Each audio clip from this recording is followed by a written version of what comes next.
All right, welcome back to Nikonomics. I have Kevin Dahlstrom on today. He's launching a new business and he's going specifically into healthcare. And I thought I have to talk to this guy who's invested in over 50 companies, has had, huge 8, 9 figure businesses that he's running, and talk to him. How is he launching into the healthcare space, which is heavily regulated?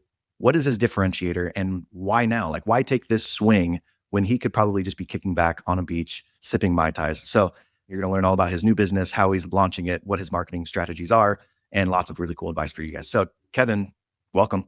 Thanks, Nick. This is going to be fun. It's funny because my current business, Bolt, as you mentioned, is in healthcare. Almost exactly a year ago today, I was socializing the idea and I was debating in my own mind, do I have the fire to start another business? And also, do I want to risk screwing up my life? I was in the enviable position of already having a great life, financially secure, all of that. And here we are, I've got a real business on my hands and I'm having fun. So tell me really quick, what is Bolt Health and why? What's the why behind you launching a business like this? Bolt was born out of my own experience. And so I'm a 54-year-old man, I've got a family. I live in Boulder, Colorado. I'm extremely active. I'm a rock climber. And I've always been into health and fitness, a biohacker. I was a biohacker before that word even existed. Before it was cool? Way before it was cool, when it was way out there. But as an offshoot of that, I have tracked my blood for 15 plus years, every 6 months. And like a lot of guys, I got into my 40s and I noticed one marker in particular started trending down pretty rapidly, and that was testosterone. And that's normal among men. But I also noticed it came with some symptoms. And so I did everything I could to optimize my testosterone, tried all the supplements, all the treatments, did all the lifestyle changes. What were those symptoms, by the way? Sorry. Man, well, the thing about testosterone in particular, it's the molecule of manhood. So the symptoms run the gamut. I mean, the most common ones are you start to notice lower energy, your workouts aren't as good, poor recovery, poor sleep, depression, anxiety, low libido, erectile dysfunction. I mean, it can show up in a lot of different ways. And what the scary thing is, a lot of guys just start sort of going after those symptoms, right? So if you've got erectile dysfunction, you take Viagra or Cialis, and if your immune system goes down, you do other things.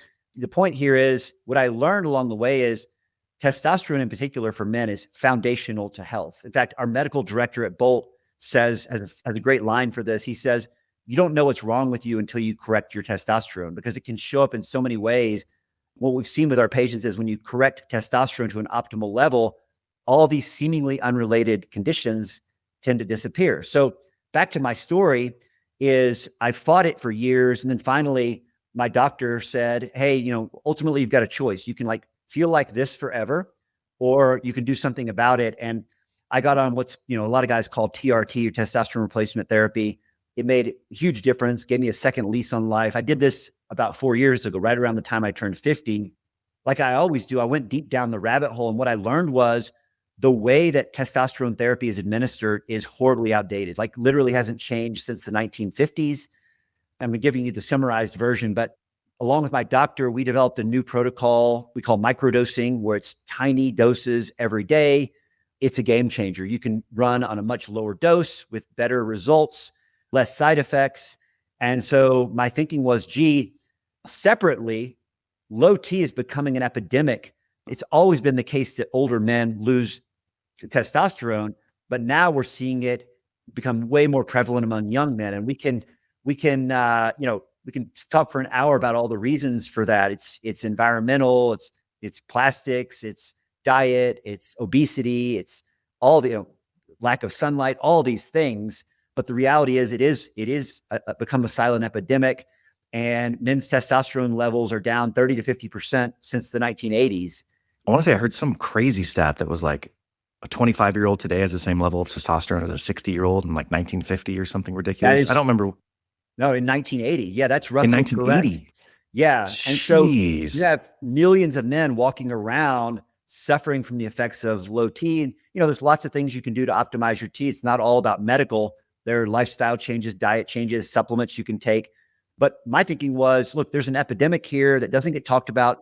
There's a lot of myth and stigma and misinformation out there around testosterone. Maybe there's a business opportunity here. I can help myself. So I've gotten some feedback sometimes from people who are like, sometimes your episodes sound like a pitch for the person who's on. And I'm just going to make it clear. I'm not getting any money from Kevin. Yeah. There's no affiliate agreement. This isn't like, oh, pay me to be on. And I don't do that with anybody.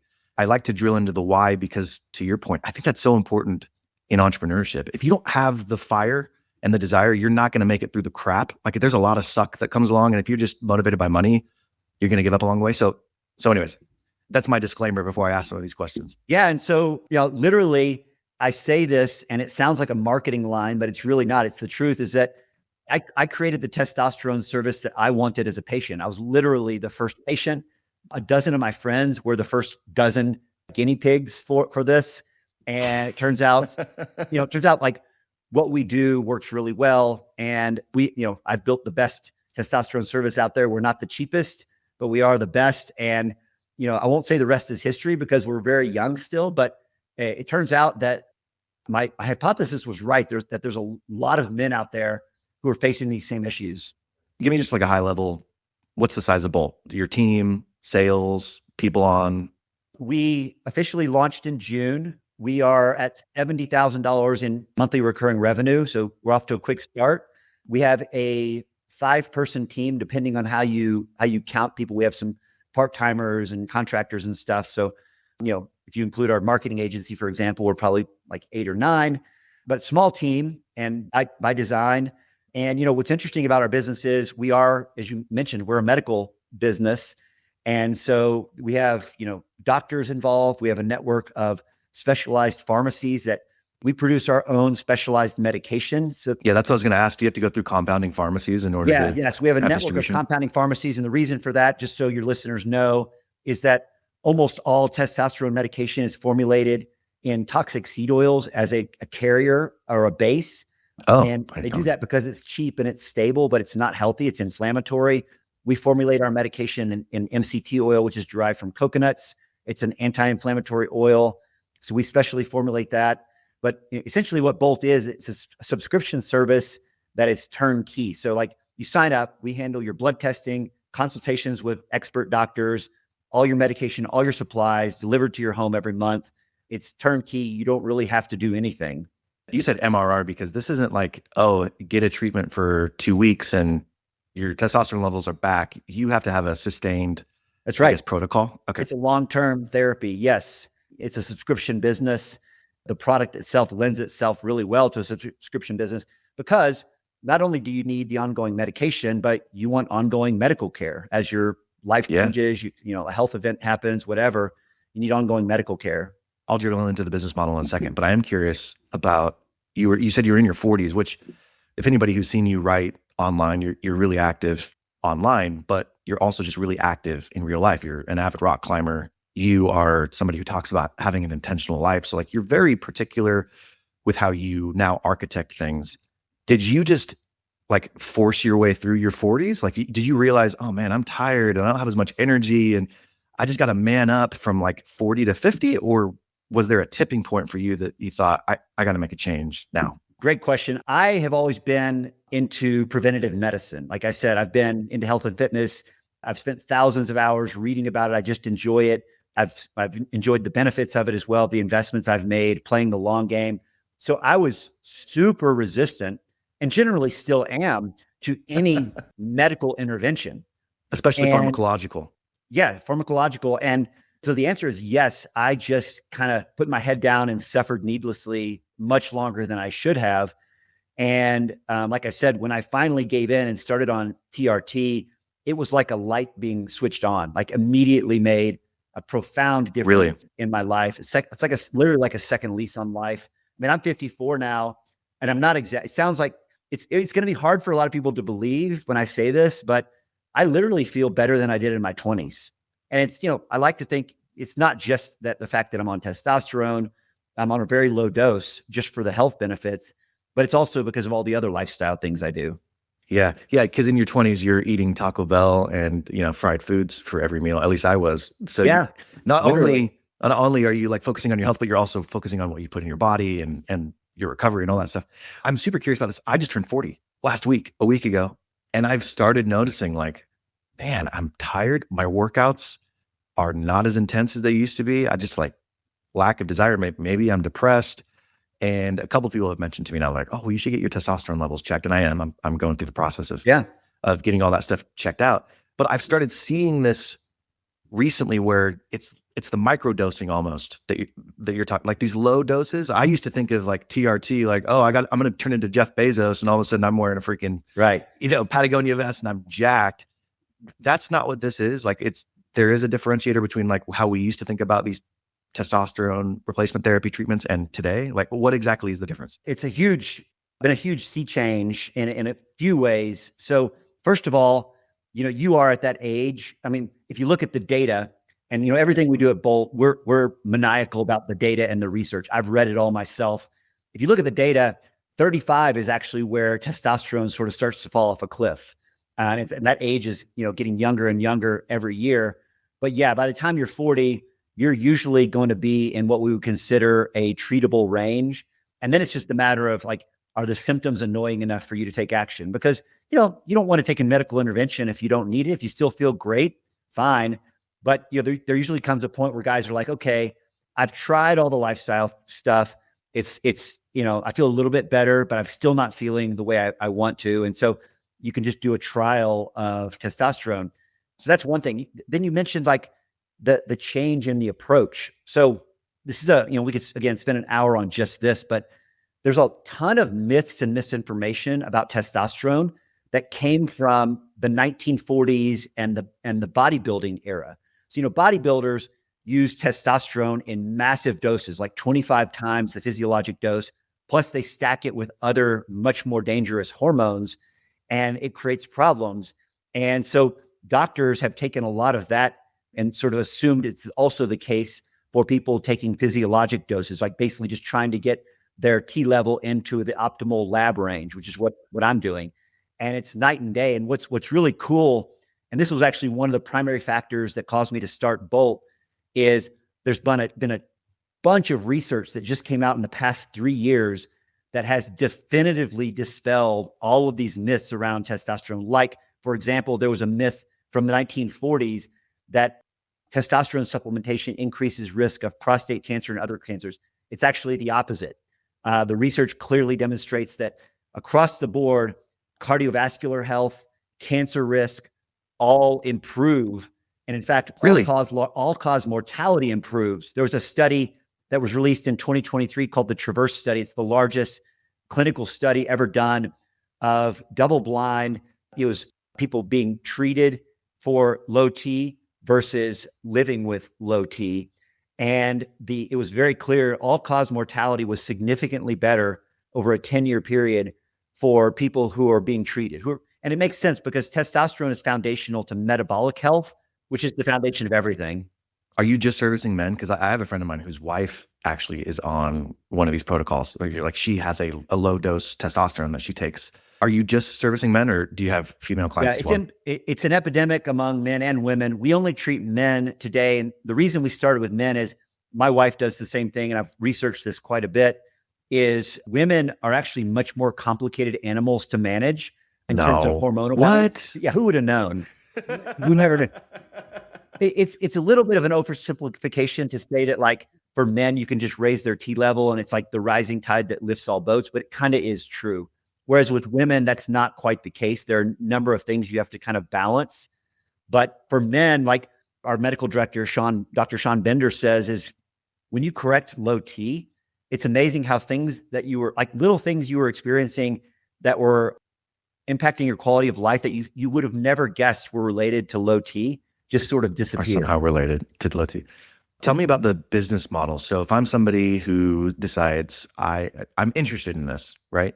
It seems like there's a lot of friction between I'm interested in this, or I see an Instagram ad or something, to I get my first box of testosterone treatments or whatever. Like, walk me through the process of what I would have to do in order to come on.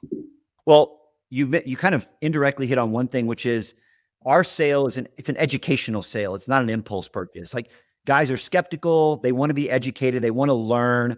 So what we see is that it's not the kind of product that you see in the ad on Instagram, you click and you immediately add it to your cart. I mean, we do have some of that, but what we've seen is that there's a long sales cycle, if you want to think of it that way, where guys really, so what we've done with Bolt, which I think we're really the only player that does this, is we're kind of playing the long game. We focus on education. For example, like last week, we did a 1-hour webinar and it was just jam-packed with data and research. And we had, our medical staff on there. And because our approach is like, we're not pitching the product. I mean, obviously we're a business and we're here to drive sales and grow. But the way we do that is through education, because our target market, and we're serving probably on the higher end of the market. We're one of the more expensive services out there, but we also provide a more testosterone is only one component of what we do. We really approach it from a longevity standpoint, and you have a real relationship with an expert doctor. We're super responsive with our care. We ship everything to your home, turnkey. So to answer your question, the process is, when you're ready to sign up, you go to our website, you pick a plan. You can either pay monthly or twice a year or annual, and there's discounts for the biannual and annual. Longer. Yep. Right. And so first step is we immediately transmit a lab request to your nearest blood draw location. So we work through the LabCorp network, which has locations everywhere. You schedule an appointment, you go in, you get your blood drawn. As soon as we get the results from that, we reach out to you to schedule a consult that's done via Zoom, essentially. You have a consult with one of our doctors. They review your results, talk about your health goals. If you qualify, they'll tell you like how what your protocol is going to look like and how to administer it. If you decide to move forward, everything gets shipped to your home.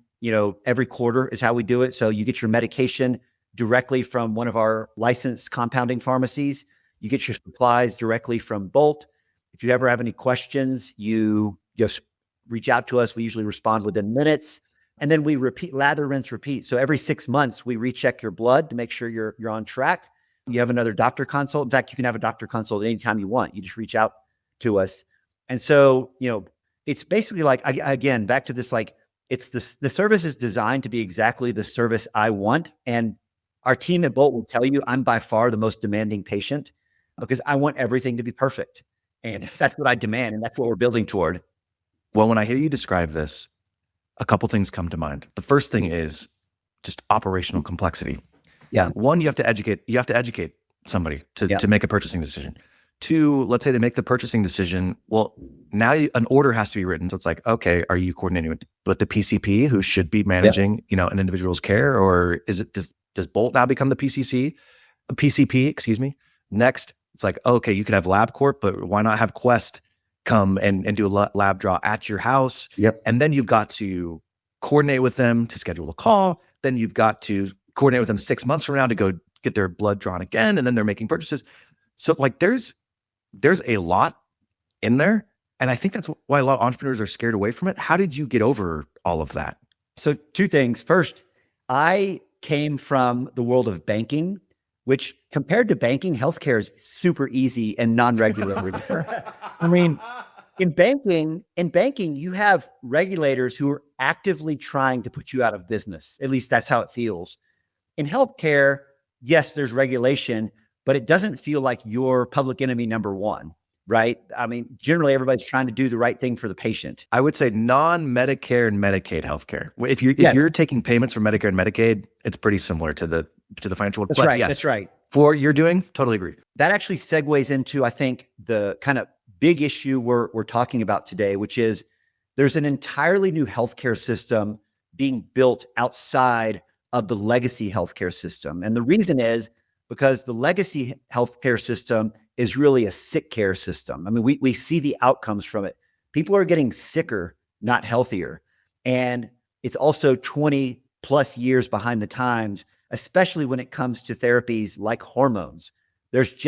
Totally agree. There is no service you can turn to in the mainstream healthcare system that does what Bolt does. Hey, I don't know if you remember this, but when we started this podcast, we entered into a social contract. I would spend time, energy, and money producing this podcast, interviewing these individuals and giving you insights into how to build, buy, start, grow your business. And you would like, subscribe, and leave me 5-star review. Now, out of that, we both get to talk to really cool people and hear really cool insights. We both get a ton of value. But I just want to help you keep your word. So would you do me a favor? Will you go leave a 5-star review for me on Apple or Spotify? It would really help. And if you want, even share this with a friend. And so entrepreneurs like myself, we're building pieces of it outside of the mainstream healthcare system. And so when you sign up for Bolt, we're not even trying to integrate with that system at all. We're a cash pay. We have a staff of doctors. You are assigned a Bolt doctor who, yes, is helping you with your hormones, but the discussion goes way beyond that. Do they become your PCP, or are they just collaborating, We don't coordinating with bill whoever your ourselves PCP as is? a PCP, but we act in a very similar role for many of our patients. A lot of Okay. our patients have sort of gotten fed up with their primary healthcare practitioner. Like, yes, if you have a sinus infection or you break your arm or whatever, of course, go use go to the emergency room, urgent care, whatever. But again, I can't emphasize enough, the mainstream healthcare system simply does not do what we do. So I just had somebody on. His name is Dr. Sandeep, and he started a company called Velocity Health. And when we were talking, he dropped this stat on me. So he's a Harvard educated, Mayo Clinic experienced physician. Guy knows his stuff. And he was like, you know how long your average visit is with your primary care physician? By the way, PCP stands for primary care physician. Yep. Do you know how long you face-to-face interact with a primary care physician? I was like, I don't know. He's like 7 minutes. Yeah. That's what the studies show. And that blew my mind. I went and did a little research, and I was like, okay, for an average family of 4, 2 parents, 2 kids, how many times a year do they go to the doctor? Average person goes to the doctor 3 times a year. So that means for an average family of 4, that's 12 visits, 7 minutes per visit. That's 84 minutes. And the average premium plus out of pocket that a family is paying is $32,000 a year. I know this is a simplistic way to look at it, but for $32,000 a year, you're getting like 84 minutes of primary care physician interaction. And I know that that's not all of healthcare, but the primary care physician theoretically is the one who's quarterbacking all of your care. They're the bottleneck if you want to see a specialist, if you want to get certain medications, if you want to have therapies, et cetera. So it's forcing a lot of people to go outside of the traditional insurance-led healthcare system, because if you want to have it reimbursed by your insurance, the PCP's got to write that order. Right. And now they're pursuing cash pay solutions like this, where it's like, okay, cool, I'm not even going to mess with my PCP anymore. I'll pay out of pocket for it. And that's where Bolt comes in and fills the need. It's funny you mentioned that, because that's actually personally a top of mind issue for me. I pay $30,000 a year for my family's insurance. We generally are healthy and avoid the mainstream system, but you're sort of trapped, because there's always like the, what if I'm in a really bad accident? What if one of my family members gets cancer? But $30,000 adds up quickly. And as you probably know, there's new cash pay provider, sort of group networks out there that are taking a very different approach. It's non-insurance, but allows for coverage of these disaster scenarios. There's a company that's pretty popular. I think most entrepreneurs will have heard of it, because when you become an entrepreneur, you're like, I don't have health insurance anymore. What do I do? Christian Health Ministries is one of the companies. I think you pay like $600 a month per person. I can't remember. No, it's for the family. But effectively what it is like, you go to the hospital and you just say your cash pay. The hospital sends you the bill, you pay the hospital, and then Christian Healthcare Ministries reimburses you, significantly, dramatically reducing the expenditures. There's another one now that a friend of mine just told me about that's getting a lot of traction, but I'm seriously evaluating that right now, because it just doesn't make sense anymore. Like, we don't really participate in that mainstream health system, and because it's a pathway to just becoming less healthy. Yeah, and it sounds so weird to even say like mainstream healthcare, but it's this like insurance-led healthcare has kind of tricked people into this false sense of, well, I've just got to do what the doctor says, and almost taken away the responsibility of, no, you got to be proactive with your health. You got to do certain things, because insurance only pays for it if it's happened. And so we've kind of like gotten into this reactive way. I'm talking to Crowd Health. I don't know if you've heard of them. Okay. That's it. Yeah. So that's it. I'm having the CEO join me in a week or two, and I'm going to talk to him, because I think that what you're doing, what Crowd Health is doing, like, people are creating their own solutions right now. And it's because healthcare costs are exploding. The population is aging. People like us are getting to the point where we realize we want other solutions that aren't what we're currently seeing. And entrepreneurs are stepping in to fix that. And I'm fascinated by it, because obviously I'm an entrepreneur and I have healthcare experience. And I just think there's so much opportunity. So, by the way, Sandeep is a friend of mine. I'm actually talking to him this afternoon. The reason we're talking is because the real vision for my business, Bolt, is to expand beyond hormones to comprehensive longevity medicine. And that'll happen in the next year. So we're already running some pilots with some of our customers. that's the end game for us, is a comprehensive longevity service that looks at your health holistically. The reason we started with testosterone is because the research says it's the big gun. For guys who have low T, it's the single most effective thing you can do to restore your health. And the reason is because testosterone is foundational to metabolic health, which all the research suggests that metabolic health is really the foundation of everything. Without proper metabolic health, you get things like cancer, you suffer a huge array of symptoms. And the single fastest fix to metabolic health for guys who have documented low testosterone is to restore testosterone to optimal levels. Then you can go from there. If I want to be a customer, how much do they pay a month for $500. Does it vary? $500 a month. Okay. No, it's very simple pricing. It's $500 a month. $500 a month in perpetuity. And the $500 a month covers what on your, obviously the testosterone, but what do they? Everything. So covers all your annual testing. So like think of it similar to like what if you heard of Function Health, similar testing to that. It covers all your medication, all of your supplies, and essentially unlimited doctor visits. I mean, our patient doesn't, we kind of a joke internally, like our ideal person, our patient is already pretty healthy. Like we're not really like, if you've got multiple chronic conditions and medical problems, you're not the type of person who would typically turn to Bolt. Our customer is really looking to go beyond. They're already fairly healthy. They're doing most of the right things. They want to take their health to the next level. Typically it's a guy 40 to 55 years old who's in decent has shape, disposable income. Their time is their most valuable asset. They want the best service. They're like me. They want the best service and they want it to be turnkey. Yeah, I had Dr. Deep on, Sandeep on. There are these things. So the Mayo Clinic does it, UCLA, Michigan, a lot of these big healthcare centers do it where they have like an executive health screening. Usually it's guys who are in their 40s or 50s. They'll go and they'll get a smattering of tests. They've got MRIs done, they'll do VO2 max, which is to measure because of your cardiovascular health, some other tests. And then they tell you, hey, this is your baseline. These are things you should look out for. These are things you shouldn't look out for. But the costs like $5,000, $10,000, $20,000. And then in order to maintain their health, they've got to spend a lot of money. So even in this cash pay world, it has been traditionally just more expensive than many people could afford. But with offerings like Dr. Deep is doing it virtually, you obviously have a subscription service. You're sort of piecemealing it and making it more affordable for the end user. You just unfortunately have to now educate more people because it's not just the executives who can afford it. It's a lot of other individuals because that price is coming down.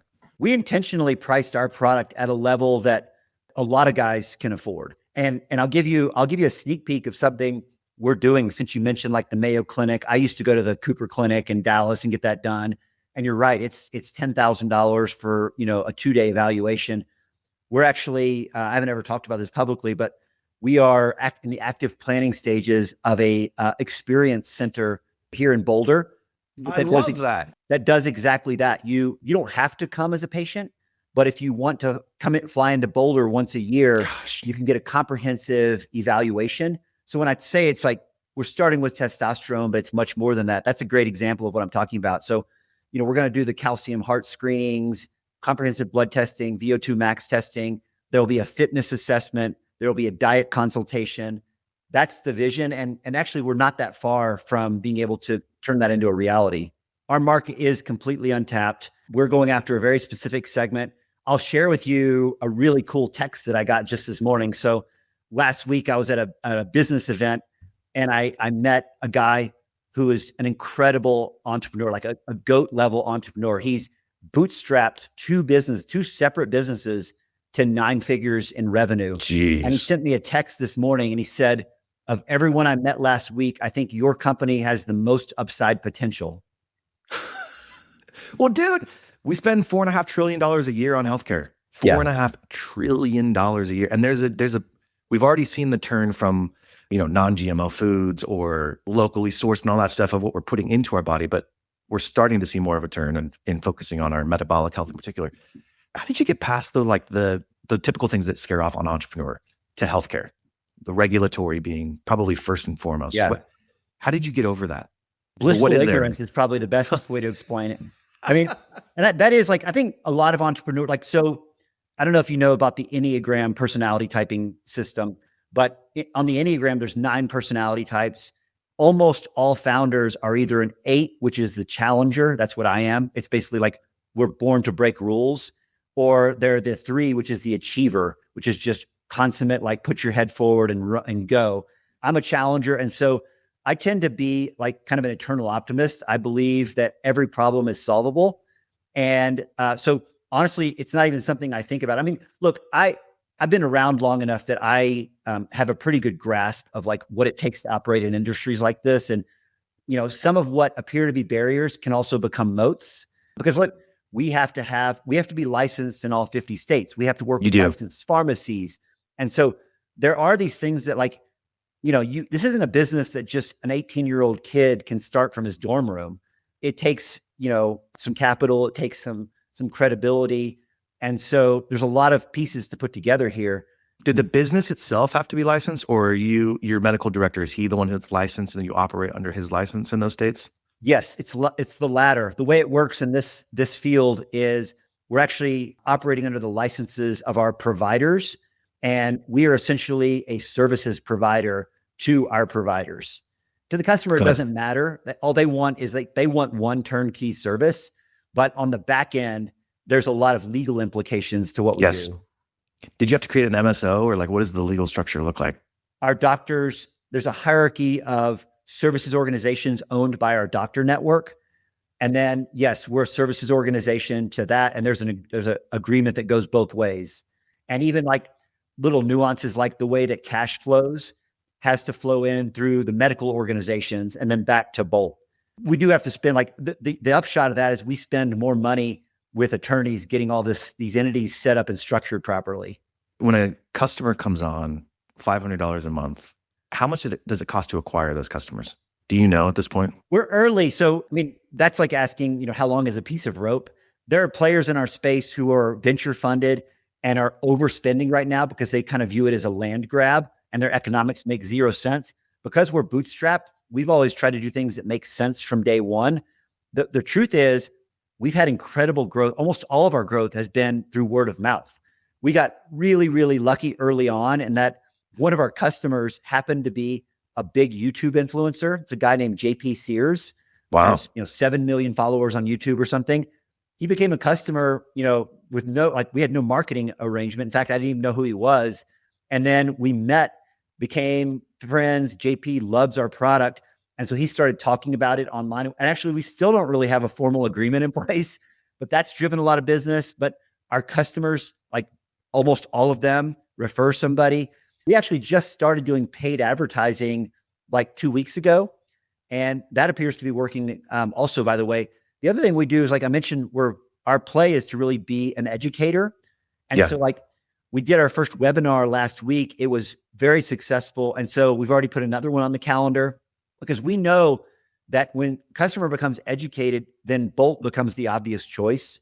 This friend of mine whose wife has the prescription, she found it. I'm always fascinated by this, but she found it through a fitness influencer on Instagram, where it's just like, they posted about it. So the education, and I know people don't usually think of it like this, but that's what they're doing. These influencers, like they're just educating their distribution channel. I'll give you a great example. So when JP posted his first video to YouTube, he basically ignored every rule in the marketing rule book.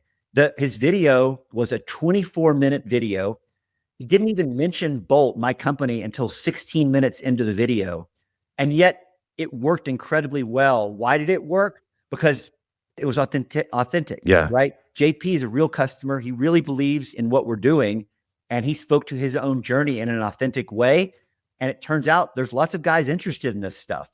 And so, the conventional wisdom is you got to do these like really flashy 30-second Instagram reels or TikTok videos.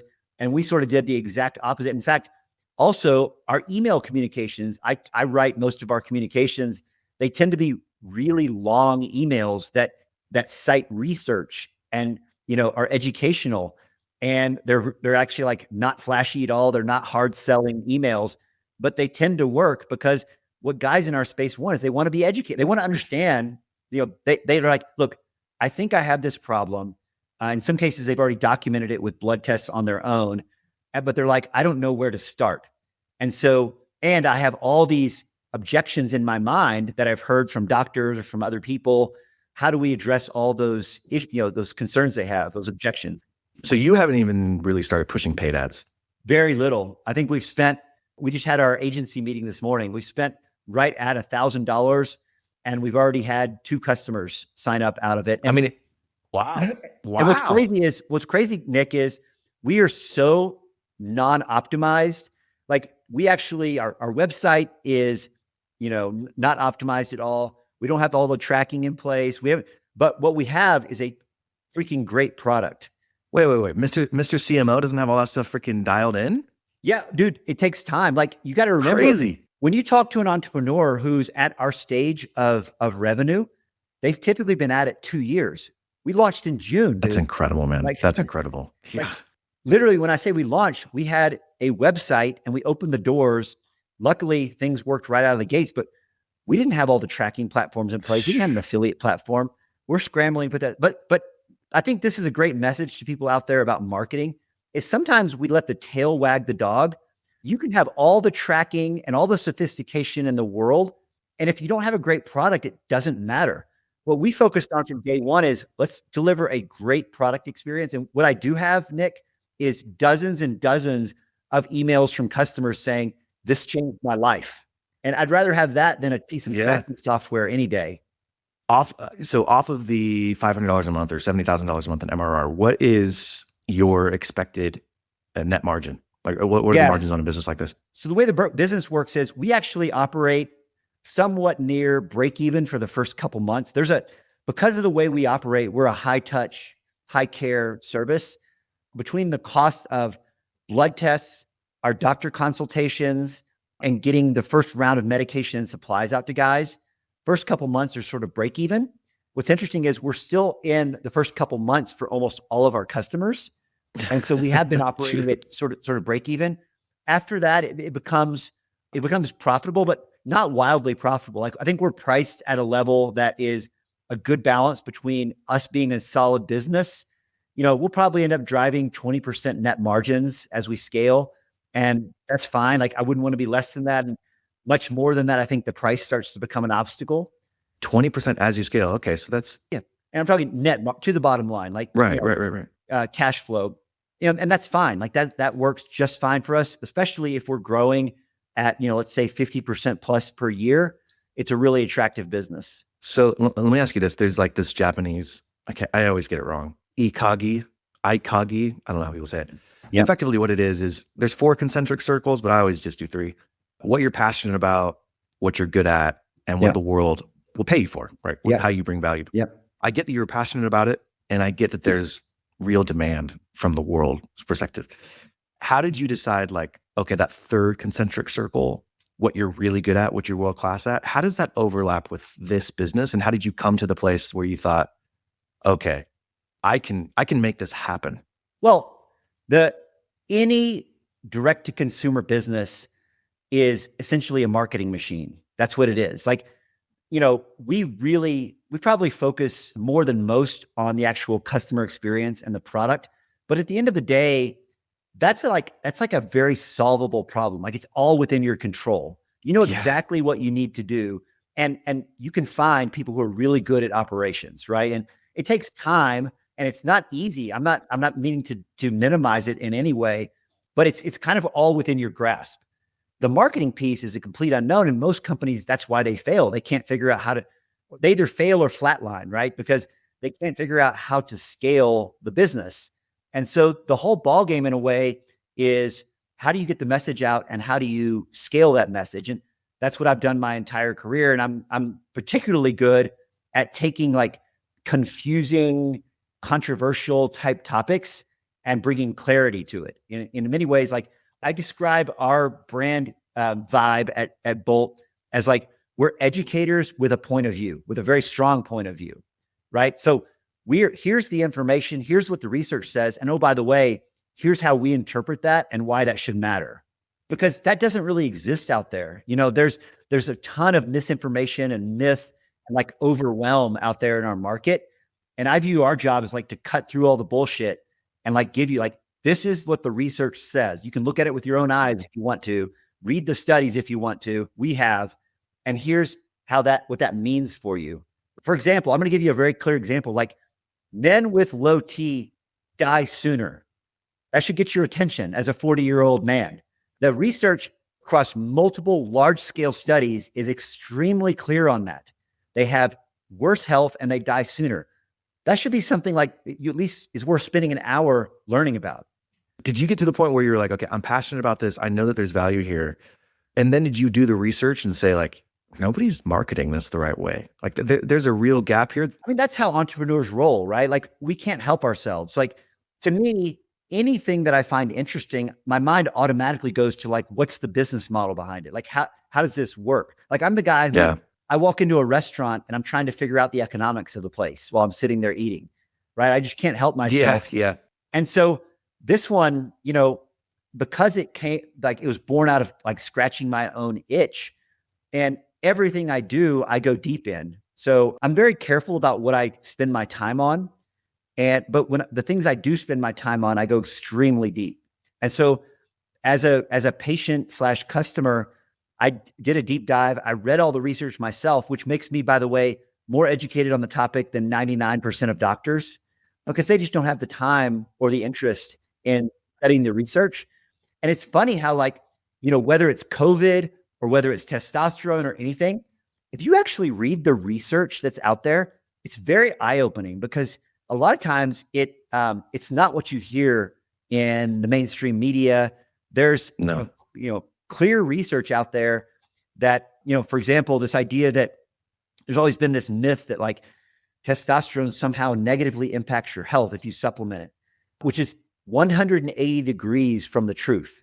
And the research is overwhelmingly clear on that. In fact, even now, even the mainstream, like the Endocrinology Association, has now accepted this.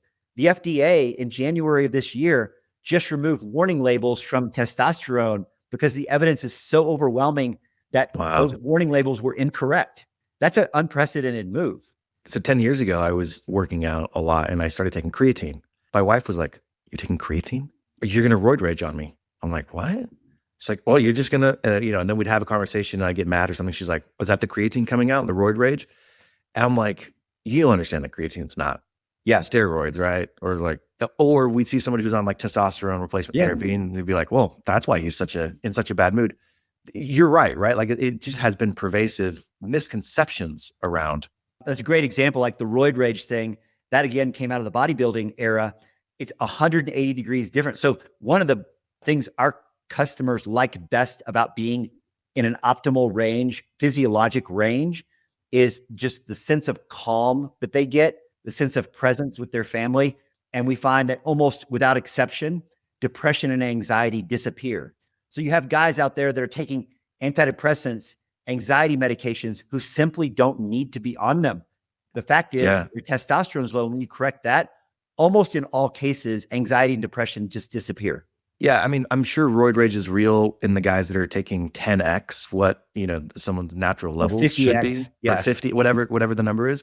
But that's not what we're talking about here. Like nobody's going and doing testosterone replacement therapy who's like, "Pump me with 50x, doc. I'm wrestling Randy Man Savage later this afternoon." Yeah, I mean, to quantify it for you, just to get really into the weeds. So like I'm a big guy. I weigh 200 pounds. I'm as active as anyone you'll meet. How tall are you? 6'3". Okay, because I was going to say you don't look like you're 200 pounds. You're very lean. I'm dense, but my current dose is testosterone is 84 milligrams, which is 12 milligrams a day. So 84 milligrams a week, 12 milligrams a day. It's literally 2 drops of medication. And historically, even for men who are on just regular TRT, not bodybuilders, a dose might be 150, 200 milligrams. So like literally, oh my God, twice but that would be a normal dose. But, and what, to make matters worse, they would take that all in one big dose once or twice a week. And causes your levels to go like this. And so it just doesn't make any sense. And so we literally pioneered, at least in the US, we pioneered the idea of microdosing, which is now being copied by a bunch of our competitors, which is great because it's the gold standard. Somebody like you who's had a lot of success in the world, when you get to a point where you can take something you're passionate about, like your health, and something you've deep dive into and you're just kind of become obsessed with.